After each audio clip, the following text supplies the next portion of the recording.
भाई देखो भैया, टैक्स जबरदस्त कलेक्शन है उत्तर प्रदेश में टैक्स का। इतनी फैक्ट्रियां नोएडा, गाजियाबाद, नोएडा एक्सटेंशन ग्रेटर नोएडा में है। इतना नोएडा को तो बनाया गजब, यहाँ पे नोएडा पूरा भर गया तो ग्रेटर नोएडा बनाया, फिर नोएडा एक्सटेंशन बनाया। इतनी फैक्ट्रियां नोएडा, गाजियाबाद, इंदिरापुर, इतनी मेरठ तक भर गई हैं कि उन्हें टैक्स बहुत ज्यादा मिलता है। हम लोग को कोई टैक्स नहीं। वहां फीस बहुत ज्यादा मिलता है नोएडा, गाजियाबाद इस सब में, क्योंकि वहां बड़े बड़े फ्लैट हैं। बड़े बड़े क्या है फ्लैट। सरकार जमीन क्या करती है, देखो सरकार कितना दिमाग लगाती है, कमाने का तरीका समझो क्या। सरकार देखती है कि 100 एकड़ जमीन है, कितना एकड़ है 100 एकड़, तो कहती है 100 एकड़ जमीन वहां अगर बेच देंगे तो हमको कितना प्रॉफिट मिलेगा। जो खरीदेगा वो हमको जमीन का लिखाइए ना देगा। तो वहां सरकार क्या करती है, किसान से 100 एकड़ जमीन खरीद लेगी और बिल्डर को बुलाएगी, आओ आओ सब बिल्डर आओ लोग, आओ लोग। कहते देखो 100 एकड़ जमीन है, इसमें तुम कम से कम 40 गो बिल्डिंग खड़ा करेगा 100 एकड़ में। तुम हमसे जमीन खरीद लो, लेकिन तुम्हारा हम पैसा बचा लेंगे। सरकार कहती है वहां पे हम तुम्हारा पैसा बता देंगे, तुम जमीन खरीदवे मत करो, लीज पे ले लो, भाड़े पे ले लो, क्या तुम्हारा पैसा बच जाएगा। और तुम इसमें क्या करना, बिल्डिंग बना देना। इसमें क्या करो, बिल्डिंग बना दो। अब वो क्या करेगा, इसमें एक टाउनशिप बसा देगा, चारों ओर से बाउंड्री कर देगा।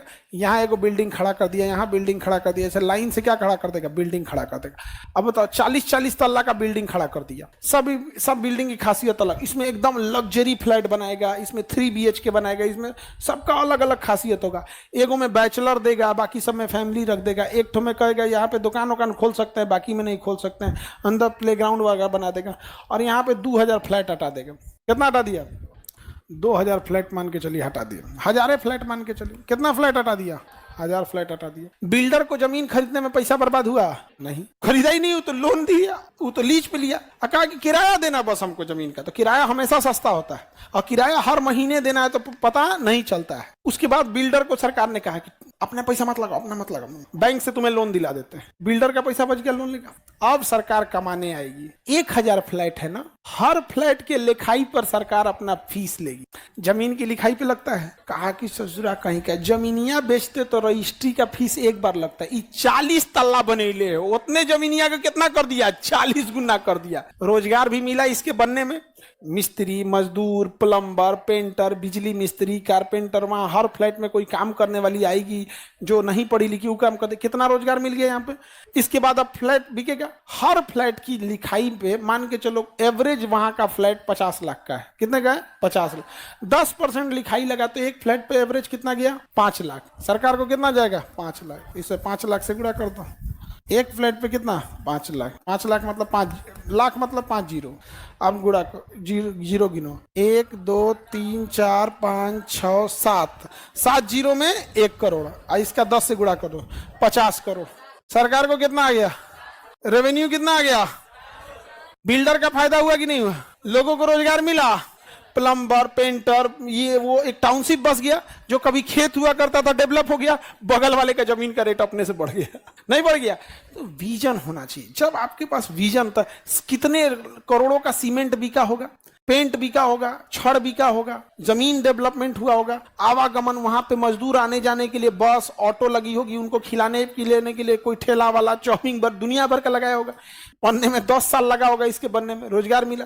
जब बन गया, अब लो 1000 आदमी रहेगा, हर फ्लैट में कम से कम 2 गो लड़का रहता है सब, तो कम से कम कितना हो गया, 2000 लड़का। 2000 लड़का मैंने 4 गो स्कूल चल जाएगा। पढ़ने अब गाँव में आएगा पढ़े, 4 गो स्कूल चल गया। उसमें 10% पक्का बीमार रहेगा तो बच्चा का डॉक्टर, महिला रहेगी महिला का डॉक्टर, बूढ़ा आदमी ढेर बीमार पड़ता है, हॉस्पिटल चेन, सारी चीजें। तो जब भी अगर आप इंफ्रास्ट्रक्चर पे आप काम खर्च करते हो तो आपका डेवलपमेंट होता है। पूरा एरिया डेवलप होगा कि नहीं होगा। इतना लोग बिजली का खपत करेंगे, बिजली किससे खरीदेंगे, सरकार से। आउ खेत रहता तो ना बिजली को मिलता, ना कोई काम करने वाला मिलता, ना ड्राइवर रहता, ना कुछ। जो फ्लैट में रहने वाले सब अपना अपना क्या रखेगा, ड्राइवर, ऑटो सब रखेगा। तो ये चीजें बहुत ज्यादा, इससे कहेंगे पूंजीगत व्यय, आय नहीं, पूंजीगत व्यय।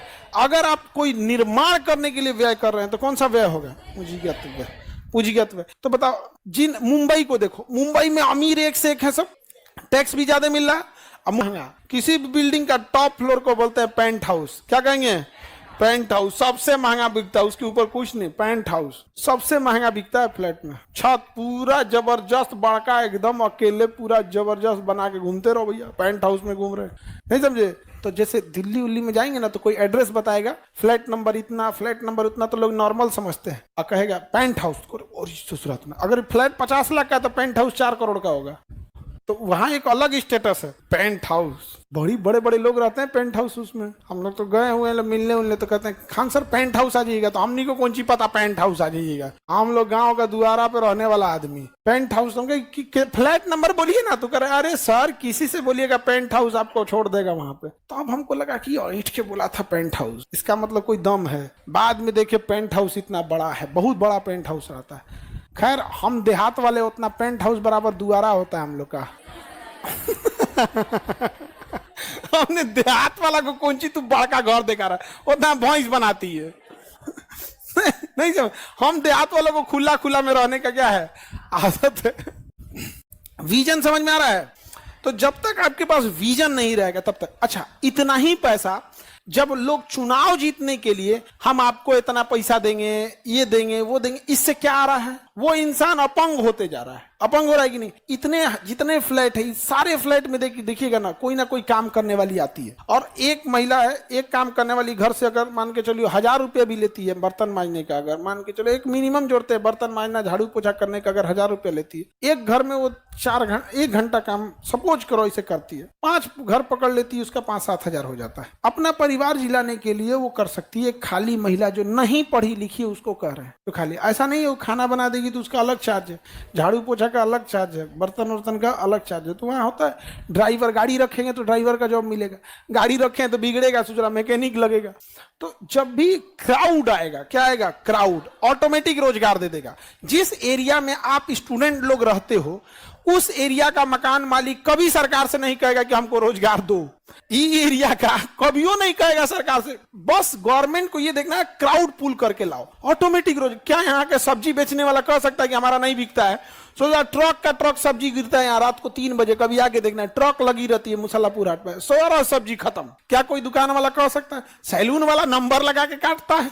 नहीं समझ में आ गया? तुम बाल कटवा लो तो भाई स्टूडेंट एरिया में जाके धड़ाक से, अरे 4 को 5 को के लिए बैठना पड़ेगा कि नहीं करना पड़ेगा? तो गवर्नमेंट का काम होना चाहिए कि जितने भी इनकम हो रहे हैं, जितना भी इनकम हो रहा है उससे ढांचागत क्या डेवलप करे, विकास करे। ढांचागत विकास जब हो रहा होता है तो स्वयं नौकरी दे रहा होता है, अब बनने के बाद भी क्या दिया है? रोजगार। लेकिन अगर हम केवल किसी को सैलरी बांट देंगे, किसी को सहायता राशि बांट देंगे, इससे उस व्यक्ति को लाभ होगा, वो भी जब तक है तब तक ही लाभ हो पाएगा।